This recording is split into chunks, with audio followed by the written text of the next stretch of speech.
Hey YouTube, I'm pretty excited to put this video together, not because of what I'm going to say, but because I know that in anticipation of what you guys are going to come back with.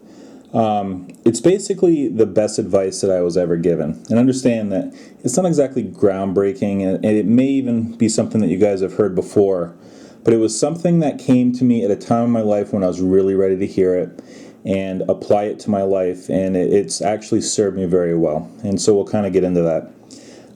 First, I really miss buying halves. I hate that the premiums have gotten so ridiculous on them. I'm glad to have what I do have, but I don't know. I miss buying them. Can't find a good deal on them anywhere anymore. So when I was a junior in high school, I signed up for economics. I was actually really pumped up. I really didn't have any kind of financial background. My parents really didn't know much about finance, so they never really gave me those skills. And I knew that I needed them, and I was really excited because our teacher, Mr. Ferreira, who was one of those guys who was just the cool teacher. He'd tell stories. He never really had to get angry at the kids because nobody ever tested him because he was good and he was fair, and he was just like the perfect teacher, and he was the perfect teacher for economics. So I really hung on every word. It was just one of those classes. And one day, he came in, and he basically started talking to us about achieving success in life. And his message was really clear. And, like I said, I was at that point where I was questioning, what am I going to be, what am I going to do, because I really didn't know. I was a junior in high school, and I was a little bit aimless, and he just came out with this kind of this simple phrase, and it really resonated with me. He looked us all in the face and said, "Look, I don't care if you're a garbage man. You be the best garbage man you can be. I don't care if you work at McDonald's, you work at Burger King. You be the best fast food employee you can be, and you will do really well. Employers value those skills. And you know what? I don't care if it's name a business. You can ascend the ranks there." And it's funny because probably 23 kids in the class. I guarantee you that none of those kids remember those words. I bet you Mr. Ferreira doesn't even remember those words. Said so long ago. And for some reason, me sitting there at 16 years old, it really, really resonated with me. And I started to apply that once I got out of high school. I didn't go to college when I got out of high school. I started working right away. I was really directionless. I didn't know what I wanted to do. I ended up getting my degree. I went back to college at 29 years old, and I began working towards my degree then. But what I did do is I started working at a grocery store.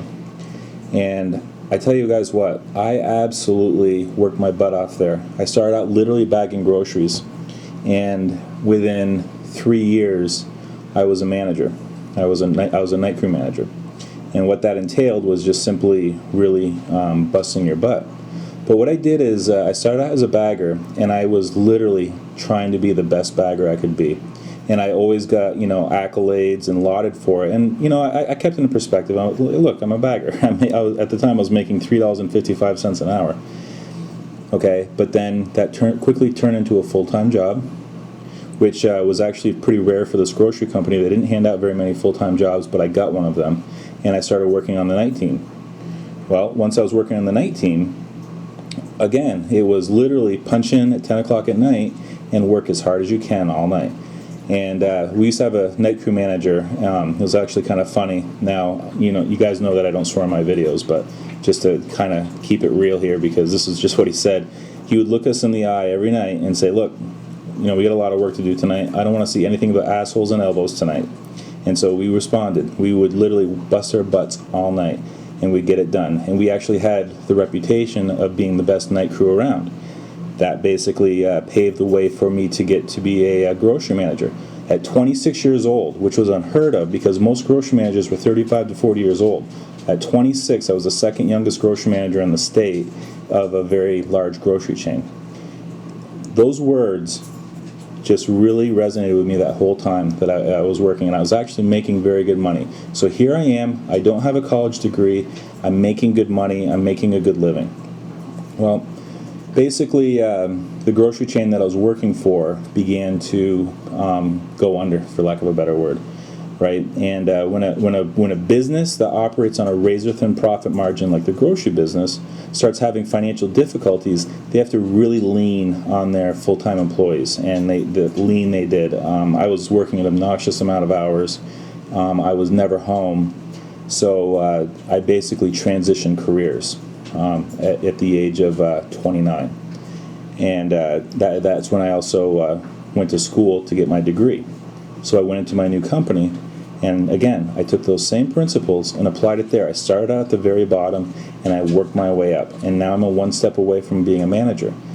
And those words that Mr. Ferreira gave us, be the best garbage man you can be, has just always stuck with me. And I really believe that is one of the keys to success, is just, recognizing that this is what I'm doing, this is where I am, and this is what, my employer will value, and just putting everything into your job and doing it well. And boy, it's amazing how everything kind of falls into place. And, it's just something that I've always lived by. So I'm really curious. This is where the payoff is. I'm kind of curious, guys, what's the best advice that you were ever given, or what really just resonated with you? Maybe it was just the right time in your life, and it just really stuck with you. But I'm just curious to hear your thoughts. Okay, talk to you later.